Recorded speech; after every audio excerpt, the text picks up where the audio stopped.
शरीरं सुरूपं तथा वा करत्रं यशश्चारुचित्रं धनं मेरुतुल्यम्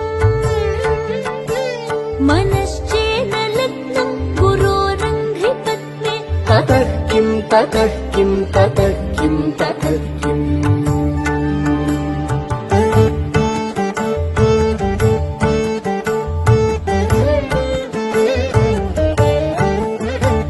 कलत्रं धनं पुत्रपौत्रादि सर्वं गृहं बान्धव सर्वमेतद्धि जातम्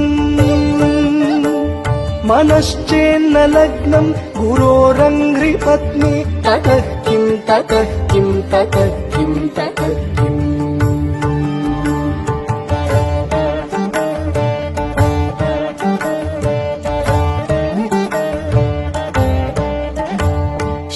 षडङ्गादिवेदो मुखे शास्त्रविद्या अविद्वादिगद्यं सुपद्यं करोति